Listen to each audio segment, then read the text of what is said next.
Captain Sarah Chen stood on the observation deck of the UES Prometheus, watching the blue and green planet grow larger through the reinforced windows. After 18 months in deep space, Eden Prime looked like a dream come true.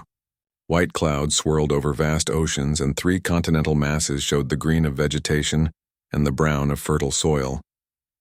Final approach in 6 hours. Captain, reported Lieutenant Commander James Park from the bridge. All systems are green. The colonists are ready. Sarah nodded but kept staring at their new home. 50,000 people slept in cryopods throughout the massive ship, trusting her to deliver them safely to humanity's first real colony world. After 200 years of searching, they had finally found it, a planet that could support human life without terraforming.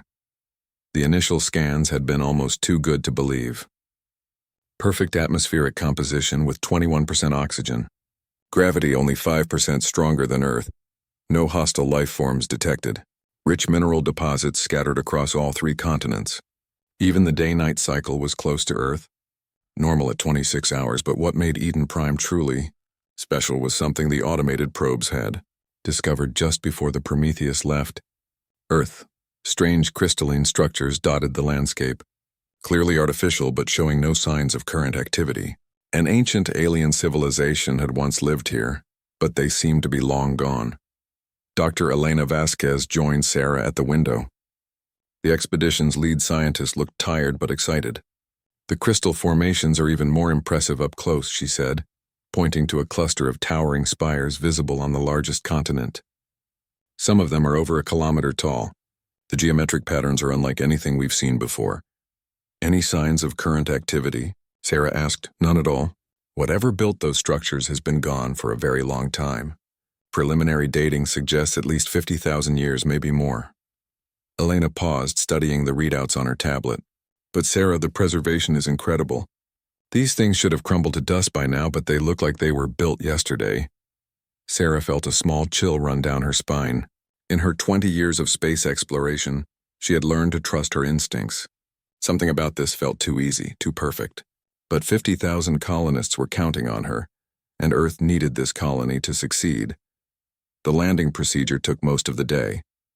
The Prometheus was too large to land on the planet's surface, so it remained in orbit while smaller transport ships carried the colonists down in groups. Sarah insisted on going down with the first wave, along with the essential personnel needed to establish the base camp.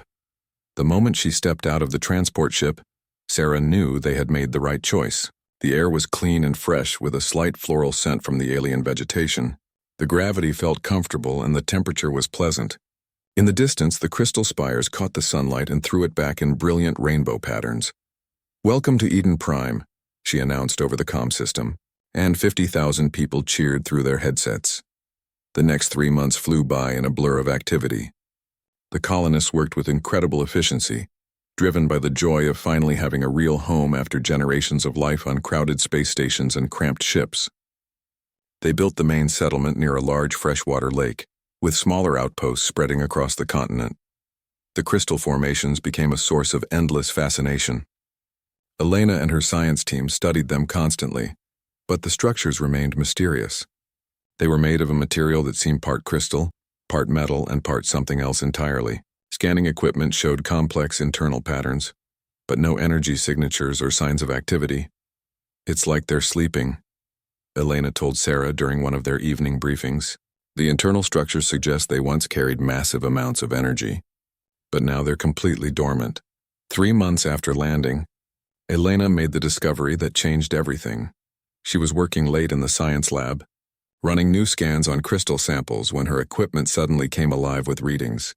Energy patterns flickered through the samples for just a few seconds before going dark again. "That's impossible," she muttered, checking her instruments. The readings showed the crystals had responded to something, but what? Elena spent the next week running every test she could think of. The breakthrough came when she realized the crystals responded to human brain activity. When she concentrated on them while holding a sample, faint energy patterns appeared. When she stopped thinking about them, the patterns faded. Excited by her discovery, Elena took a team to the nearest crystal formation. It was a cluster of 6 spires, each about 200 meters tall, arranged in a perfect hexagon. She had visited this site dozens of times before, but now she approached it with new purpose. Everyone spread out around the perimeter. She instructed her team. I want to try something. Elena walked to the center of the formation and placed her hands on the smooth surface of the central spire. She focused all her attention on the crystal, thinking about communication, about understanding, about the beings who had built these incredible structures. For a moment, nothing happened. Then the crystals began to glow. It started as a faint light deep within the central spire, like a candle flame in a dark room. But the glow grew brighter and began to spread. One by one, the surrounding spires lit up, their internal patterns becoming visible through the translucent material. The light pulsed in rhythm like a heartbeat. "Elena, get back!" shouted Dr. Marcus Webb, the team's military advisor. "We don't know what you've triggered." But Elena felt no danger from the crystals. The light felt warm and welcoming, almost curious. She pressed both hands against the spire and opened her mind to whatever was trying to communicate. Images flooded her consciousness. She saw the planet as it had been 50,000 years ago, covered with cities of crystal and light. She saw the beings who had built them, tall, graceful creatures with large eyes and delicate features. She saw their incredible technology, their art, their peaceful civilization, and she saw why they had vanished. The visions lasted only a few minutes, but they changed everything. When the light faded and Elena stepped back from the crystal, she was trembling with excitement and terror. "We have to contact Earth immediately," she told her team. "There's something coming. Something that destroyed the beings who built these crystals, and it's headed for our solar system." The team rushed back to the main settlement, where Elena insisted on speaking directly with Captain Chen. She poured out everything she had seen in the visions, the ancient civilization, the terrible enemy that had driven them to transcend physical form, the warning they had left behind in their crystal network. Sarah listened to the report with growing concern. Elena was one of the most level-headed scientists she had ever worked with. If she said the crystals had shown her visions of an approaching threat, Sarah believed her. "How long do we have?" Sarah asked. "I don't know exactly. The visions showed stellar distances, but not specific timeframes. Could be years, could be decades. But Sarah, they're coming. The same force that made the crystal builders abandon physical existence is heading for Earth." Sarah made her decision immediately. She ordered the communications team to prepare a full data transmission to Earth, including all of Elena's research and the recordings from the crystal site. "This is Captain Sarah Chen of the UES Prometheus." She spoke into the long-range transmitter. "Colony establishment successful beyond all expectations. However, we have made an incredible discovery in the crystal formations. The structures are not dormant.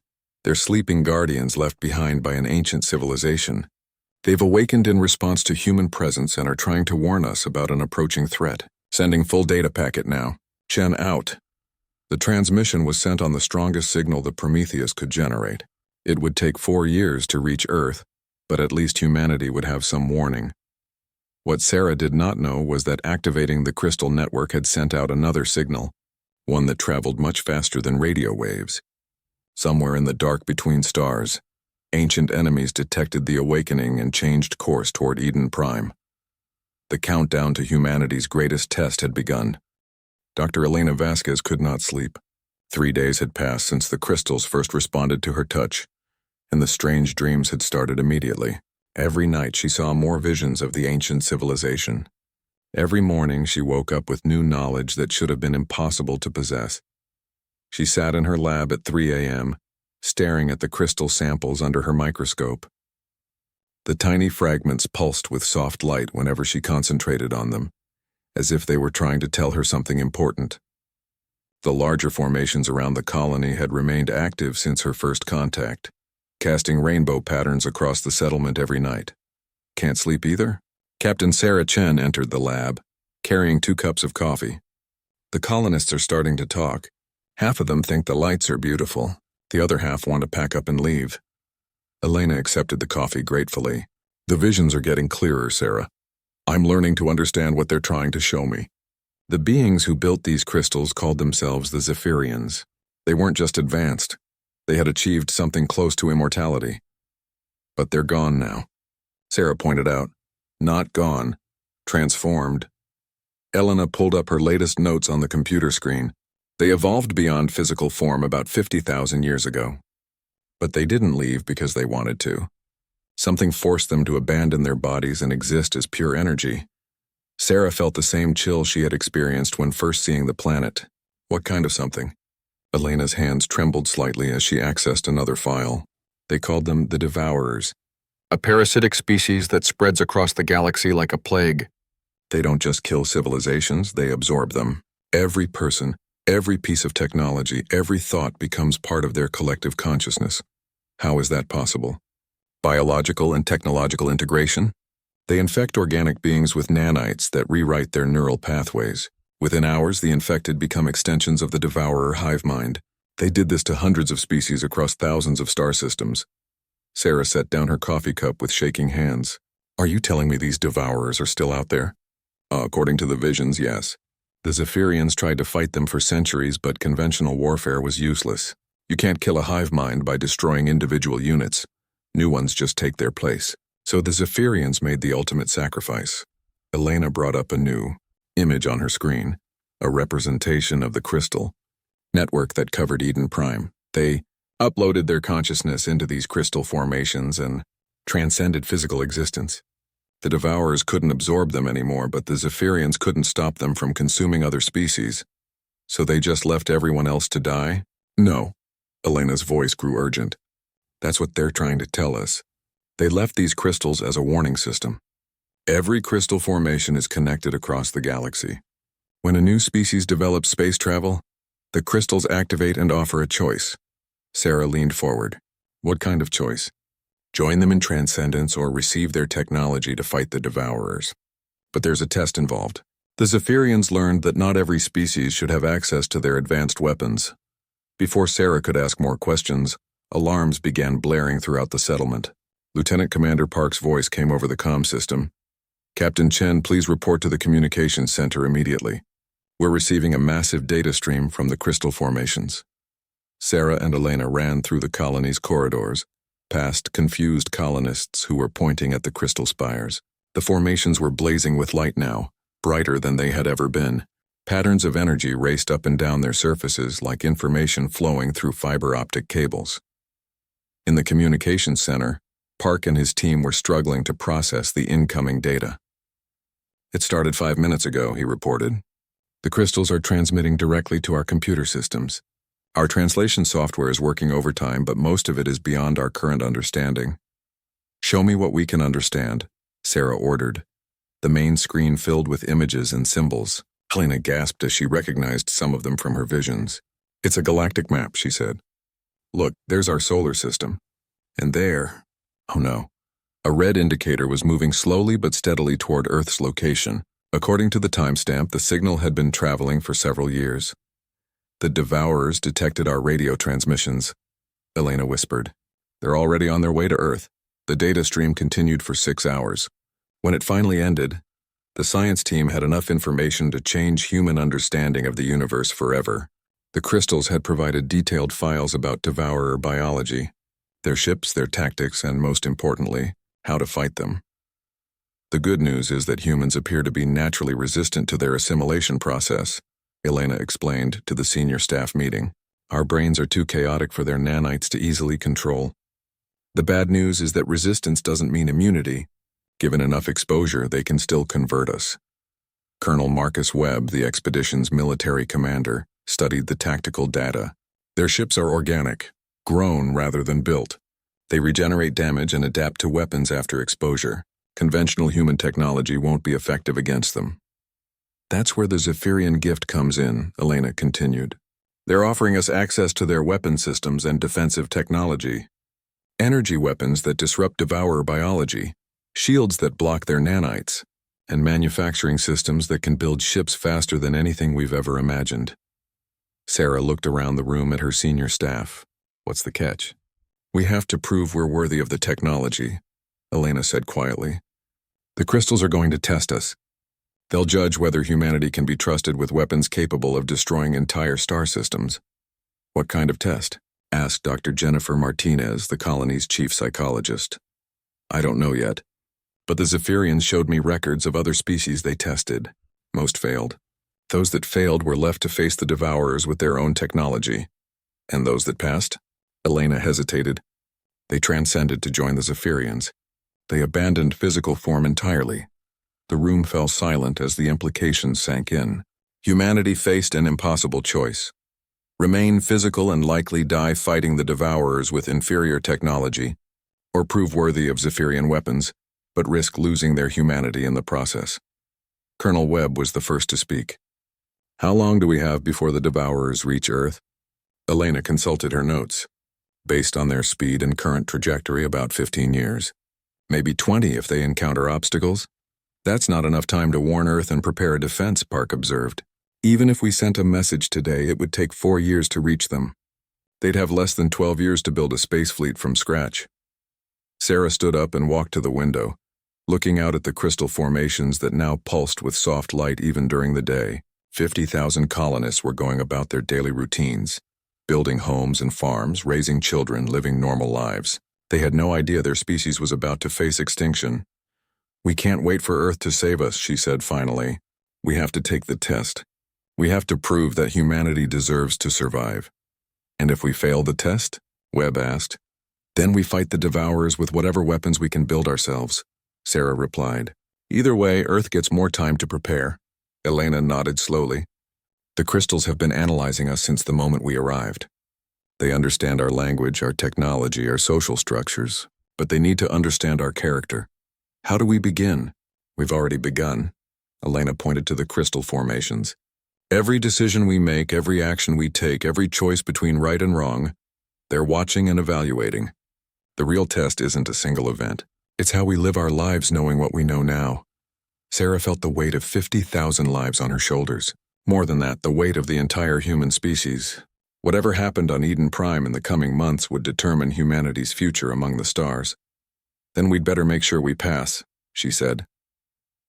Outside the window, the crystal spires pulsed with patient light, ancient guardians waiting to see if humanity would prove worthy of salvation, or if they would become just another extinct species in the Devourer's long wake of destruction. The first test came without warning. Elena was working in her lab when the crystal samples on her desk suddenly flared with brilliant light. The energy spread quickly to every crystal formation around the colony, and then something impossible happened. The world changed. Elena found herself standing in a vast space filled with swirling stars and galaxies. She could breathe normally, but she knew this was not a physical place. Around her, the other colonists appeared one by one, looking confused and frightened. "What's happening?" called out Dr. Martinez from across the strange space. A voice answered them. Not heard, but felt directly in their minds. It spoke with the authority of countless ages and the weight of civilizations lost. "Children of Earth," the voice said, "you have awakened us and learned of the danger that approaches your kind. Now you must prove that you deserve our aid. We will show you the true nature of your species. You will face what you are, not what you pretend to be." The starscape around them shifted, and suddenly the colonists found themselves back on Eden Prime. But something was wrong. The settlement looked different, larger, more militarized. Guard towers rose from the central plaza, and armed patrols marched between the buildings. "This is a simulation," Elena realized, speaking to Captain Chen, who stood nearby. "They're showing us a possible future." "More than that," Sarah replied grimly. "Look at our hands." Elena looked down and gasped. Her hands were different, stronger, with metallic veins visible beneath the skin. Around the colony, she could see that all the colonists had been changed in similar ways. They had been enhanced with Zephyrian technology. "Welcome to New Eden," announced a familiar voice. Elena turned to see herself, an older, harder version standing on a platform in the center of the colony. This other Elena wore military-style clothing and spoke with cold authority. 10 years have passed since we received the gift of the Zephyrians," the other Elena continued. "We have used their technology to make ourselves stronger, smarter, better than baseline humans. And now it is time to share these gifts with the rest of our species." The simulation showed them what this future held. The enhanced colonists had built a massive fleet using Zephyrian manufacturing technology, but instead of using it to defend against the Devourers, they planned to return to Earth as conquerors. In their minds, unenhanced humans were inferior beings who needed to be ruled by their betters. Elena watched in horror as the simulation played out. The enhanced colonists invaded Earth not to save it, but to subjugate it. They used Zephyrian weapons to crush human resistance and force the entire population to undergo enhancement procedures. Those who refused were eliminated. This is what power does to lesser species, the Zephyrian voice explained. They begin with noble intentions but always end as tyrants. Is this what humanity would become? No, shouted Colonel Webb, but his voice was lost in the noise of the simulation. The scene shifted again. Now they saw a different version of events where the colonists had refused the Zephyrian gift entirely. The enhanced technology was never received, and when the Devourers arrived, humanity fought bravely but ultimately lost. Earth became a dead world, its population absorbed into the Devourer collective. And this is what happens to species that refuse our aid, the voice continued. They maintain their moral purity as they march toward extinction. Which fate would you choose for your kind? The simulation ended, and the colonists found themselves back in normal space, shaken by what they had witnessed.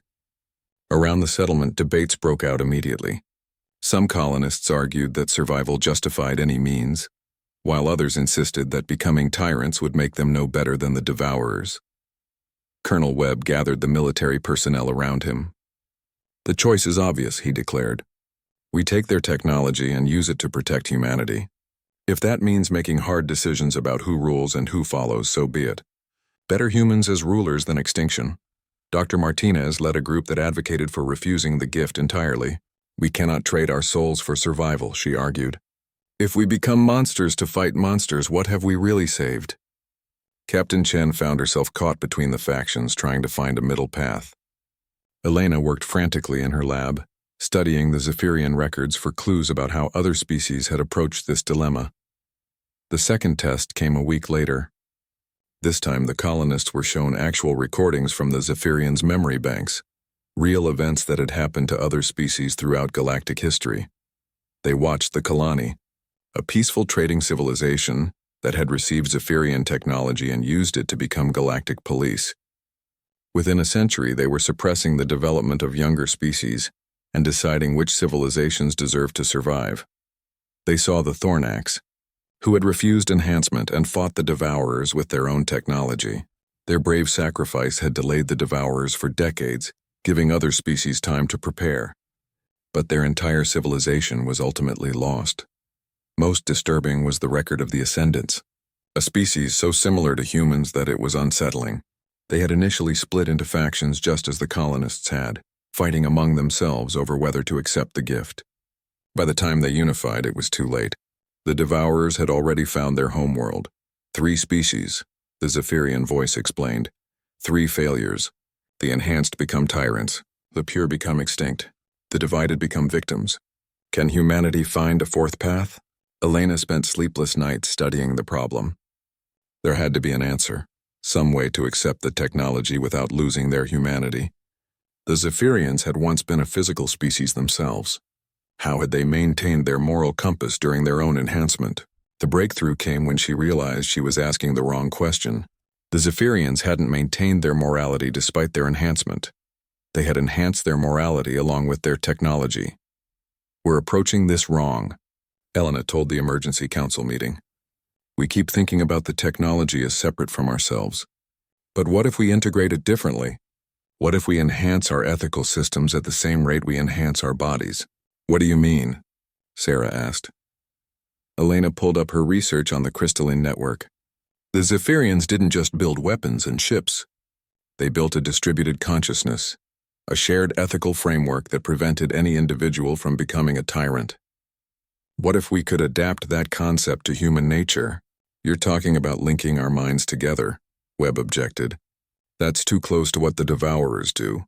Not linking, networking. Creating a system where enhanced humans can share moral reasoning without losing individual identity. A technological conscience that grows stronger as our power grows. Dr. Martinez looked intrigued. Like a democratic process but implemented at the neurological level? Exactly. We take the Zephyrian gift, but we modify it. We add human safeguards, checks and balances built into the enhancement process itself. Make it impossible to use the technology for conquest without triggering automatic resistance from other enhanced individuals. The idea was radical, but it offered hope for a middle path. The colonists spent weeks debating the details, refining Elena's concept into something practical. They designed a system where enhanced humans would maintain individual will but share a common ethical foundation that would prevent the kind of tyranny they had seen in the simulations. When they presented their solution to the Crystal Network, something unprecedented happened.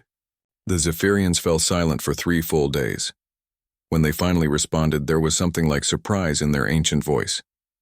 In 50,000 years of testing, no species has proposed to modify our gift rather than simply accept or refuse it. You seek to improve upon the choice itself. Is that wrong? Sarah asked. It is unexpected. We must consider this approach. But first you must prove that your solution is more than clever words. You must demonstrate that humans can actually implement such a system. The third test was the most challenging yet.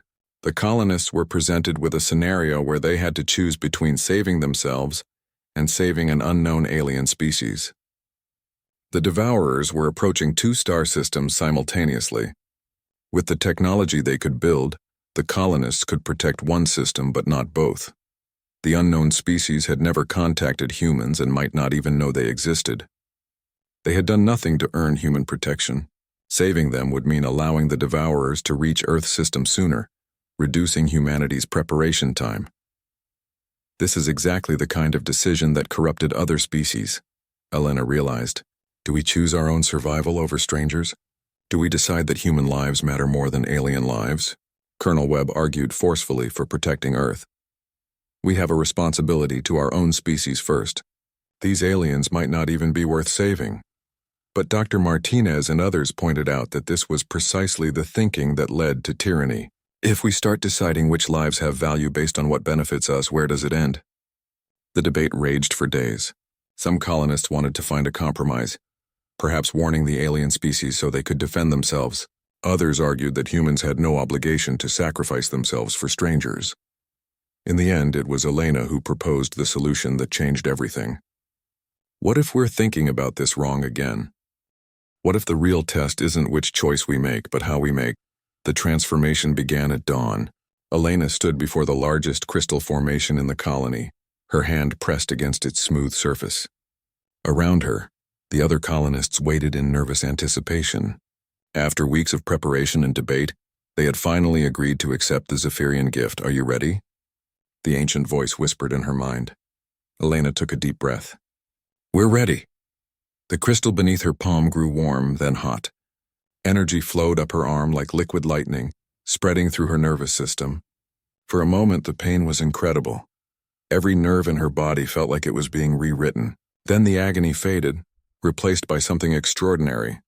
Elena could feel the network, not just the crystals on Eden Prime, but the entire galactic web of Zephyrian technology. Information flowed through her enhanced mind like water through a riverbed. She understood things that would have taken years to learn. Physics, engineering, biology, the fundamental nature of energy and matter. But most importantly, she could feel the other colonists who had undergone the transformation. Their minds remained separate and individual, but they shared an underlying connection, a moral framework that made certain thoughts and actions impossible. The safeguards they had designed were working. Captain Chen was the last to undergo enhancement. As the senior officer, she had insisted on going last to ensure the process was safe.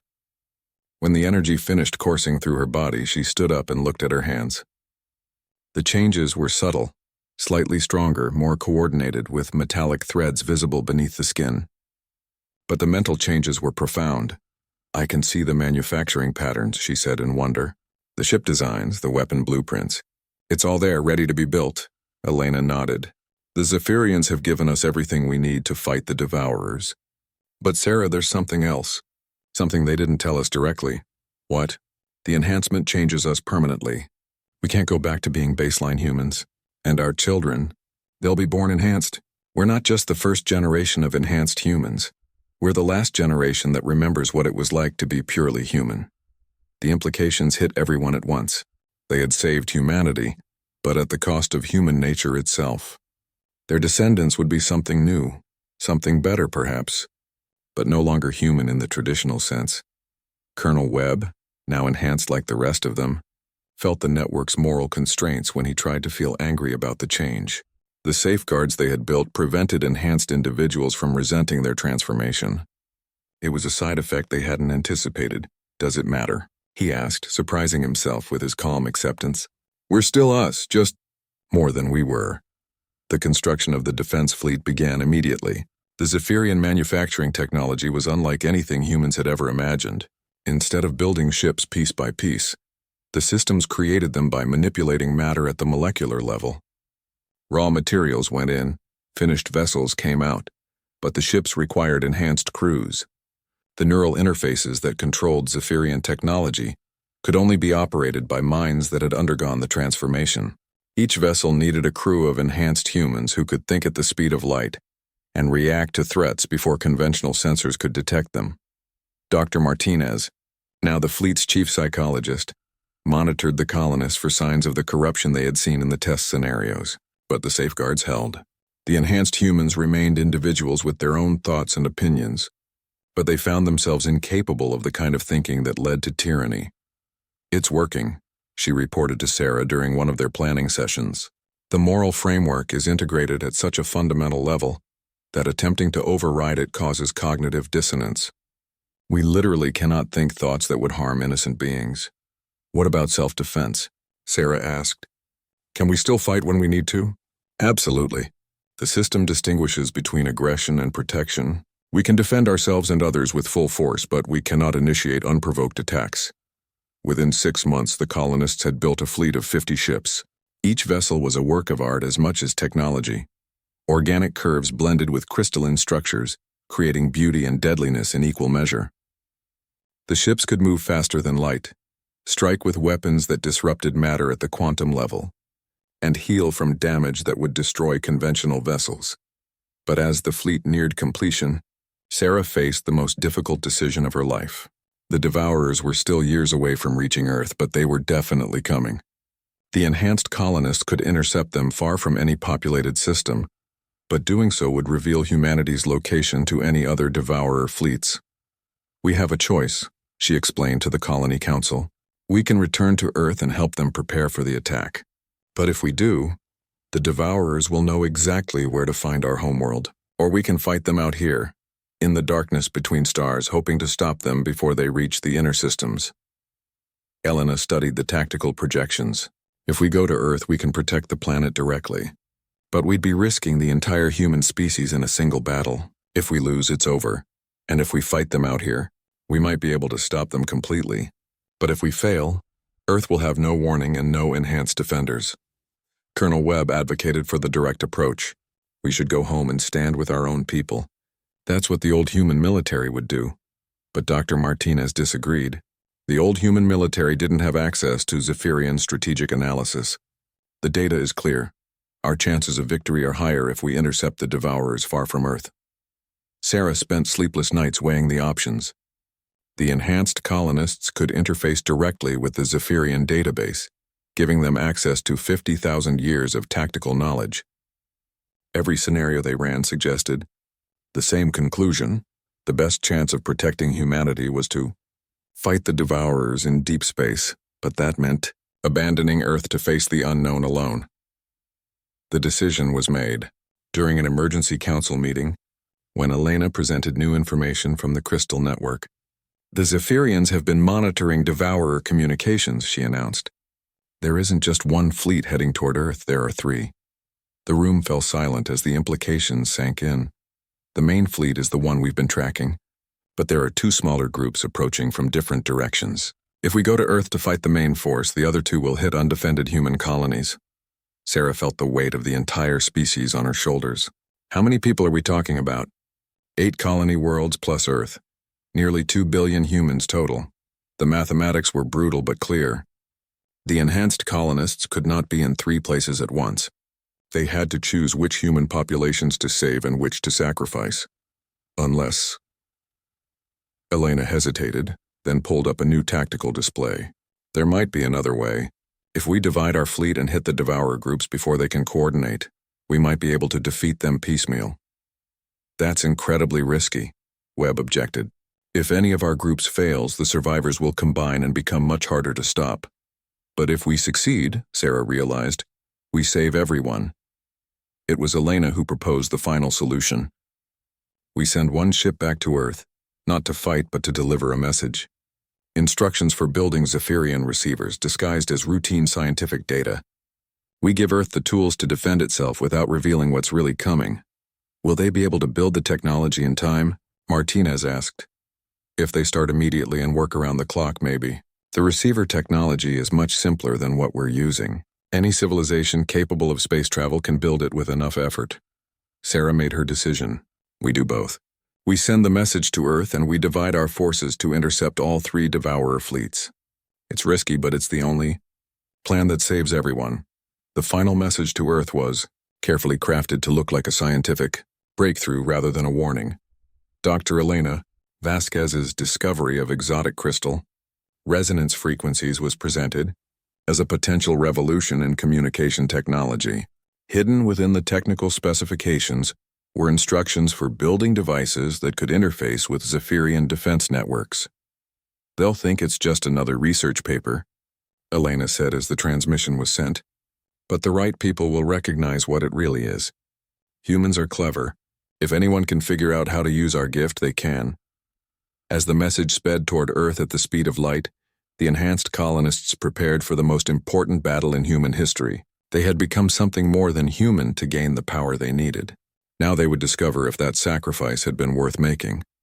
The first Devourer fleet was detected 3 months later, emerging from hyperspace at the edge of the system. The war for humanity's survival was about to begin. The first glimpse of the Devourer fleet filled every enhanced human with a primal terror that their safeguards could not suppress. Through the crystal network, Elena watched the enemy ships emerge from hyperspace like a nightmare made manifest. They were not built, they were grown. Massive organic vessels that pulsed with dark veins and moved with predatory grace. Some looked like enormous insects with wings of stretched membrane. Others resembled sea creatures from humanity's deepest nightmares, tentacles trailing behind them as they swam through space. 57 ships in the First Fleet, reported Lieutenant Commander Park from his position aboard the UES Defiance, detecting massive bioelectric signatures. They're definitely alive. Captain Chen stood on the bridge of the flagship, the UES Guardian, watching the tactical display. Her enhanced mind processed information faster than any computer, but the sight of the enemy still made her stomach turn. The Devourers had taken the biological matter of hundreds of conquered species and forged it into weapons of war. Remember, she announced to the fleet, our goal is to destroy them completely. If even one ship escapes, it will report our capabilities to the other fleets. We have no room for error. The enhanced crews responded with grim determination. 18 ships from the Eden Prime Fleet moved to intercept the Devourer force. It seemed like impossible odds, but the Zephyrian technology had advantages that even the ancient enemy had never encountered. The Devourers attacked first, launching swarms of smaller organisms that moved like living missiles. The creatures were intelligent, capable of learning and adapting as they flew. But the human crews had something the Devourers had never faced before. True unpredictability. Fire pattern Delta 7, Chen ordered. It was a tactic that made no logical sense. The human ships spread out in a seemingly random formation, then fired their weapons in patterns that defied all military doctrine. The Devourer organisms tried to adapt to the attack patterns, but there were no patterns to adapt to. Each human crew was making decisions based on intuition, emotion, and split-second creativity. The enemy's collective intelligence could not predict truly. Individual thought processes, Elena watched from the bridge of the UES Discovery as the first wave of Devourer missiles was destroyed by weapons fire that seemed to dance through space. But she knew this was only the beginning. They're adapting faster than expected, she warned the fleet. The larger ships are analyzing our tactics. Colonel Webb, commanding the UES Retribution, responded with typical human stubbornness. Then we'll just have to change tactics faster than they can think. What followed was the strangest battle in galactic history. Human crews used everything from ancient Earth military strategies to ideas borrowed from children's games. They flew in patterns inspired by flocking birds, attacked in formations based on musical compositions, and used weapons in ways that violated every principle of logical warfare. The Devourers' collective consciousness became confused and frustrated. They had conquered hundreds of civilizations, but always by overwhelming their logical defense strategies. They had never faced an enemy that threw logic out entirely, but the enemy learned quickly. After the first hour of battle, the Devourer ships began to coordinate differently. Instead of trying to predict human tactics, they simply attacked everything in sight with overwhelming force. "They've changed strategy," Elena reported. "They're going to try to wear us down through sheer numbers." The battle became a test of endurance. Human ships darted through space like angry hornets, striking at the larger Devourer vessels and retreating before they could be caught. The Zephyrian technology gave them speed and firepower, but the enemy had mass and persistence. Dr. Martinez, monitoring the crew's psychological state, noticed something remarkable happening. The enhanced humans were not fighting as individuals or even as crews. They were developing a spontaneous group consciousness, sharing information and emotions through the crystal network while maintaining their individual personalities. "Sarah," she called over the comm, "we're evolving mid-battle. The network is allowing us to coordinate without losing our unpredictability." It was true. The human fleet began moving like a school of fish, each ship independent but part of a greater whole. They could share tactical information instantly, while still making individual decisions that the Devourers could not predict. The tide of battle turned when Elena made a crucial discovery. While analyzing the enemy communications, she realized that the Devourer collective had a critical weakness. "They can't process genuine altruism," she announced to the fleet. "Their whole existence is based on consumption and self-preservation. When we act against our own interests to protect each other, it creates logical contradictions in their network." Colonel Webb immediately understood the implications. If we can make them witness enough truly selfless acts, we can overload their collective intelligence. What happened next became legend in human space. One by one, human crews began making impossible sacrifices for their comrades. Ships threw themselves into enemy fire to protect damaged vessels. Crews rammed Devourer ships knowing they would not survive. But each sacrifice was made with joy, not despair. Enhanced humans celebrating the chance to save their friends. The Devourer collective began to malfunction. They could not understand why beings would destroy themselves for others. The concept of voluntary self-sacrifice for strangers was so foreign to their nature that it created cascading errors in their group consciousness. "It's working," Helena shouted as enemy ships began firing randomly, their coordination breaking down. "Their network is collapsing under the weight of paradoxes we're creating." The final blow came from an unexpected source. Dr. Martinez, piloting the research vessel UES Curiosity, flew directly into the heart of the Devourer formation. Instead of firing weapons, she opened all communication channels and broadcast a single message to every enemy ship simultaneously. It was not a message of defiance or hatred. It was an expression of pity and compassion for the Devourers themselves, being so consumed by their need to survive that they had forgotten how to live. The message, carried through the crystal network with the full emotional weight of human empathy, struck the Devourer collective like a virus. For the first time in their existence, they experienced genuine regret for their actions. The emotion was so alien to their nature that it destroyed their collective consciousness entirely. One by one, the Devourer ships went dark and drifted lifeless through space. The remaining human fleet watched in amazement as their enemies simply stopped fighting and died. Battle Group 1 reporting complete victory. Chen announced to the other human fleets engaging the remaining Devourer forces. Enemy fleet eliminated with minimal losses. New tactical data being transmitted now.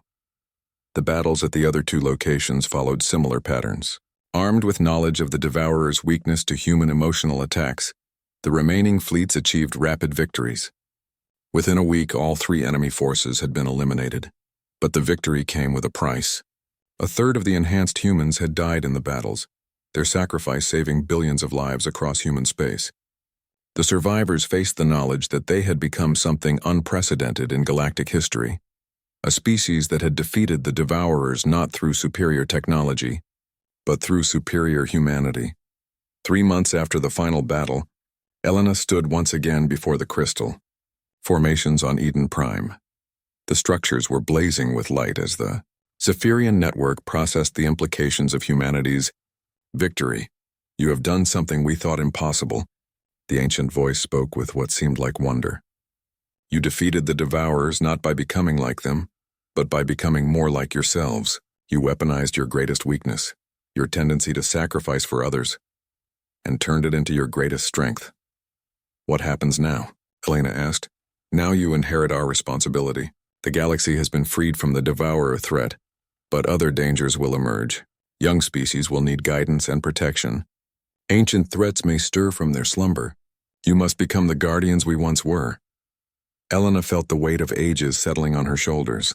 Humanity had won the right to survival, but at the cost of their innocence. They were no longer a young species struggling to survive. They had become the protectors of all life in the galaxy. Will we become like you eventually? Will we transcend physical form? Perhaps. Or perhaps you will find a different path. You have already shown that there are possibilities we never considered. The choice will be yours to make. Far across space, Earth received the delayed message about crystal resonance frequencies. Human scientists, puzzled by the strange data patterns, began building the receivers as described. They had no idea they were constructing the first components of a galactic defense network. Captain Chen, now Admiral of the Enhanced Fleet, prepared to return home. The war was over, but humanity's greatest adventure was just beginning. They had learned to reach the stars, and now they had to learn to guard them. In the final analysis, humanity had succeeded not by abandoning their nature, but by embracing it completely.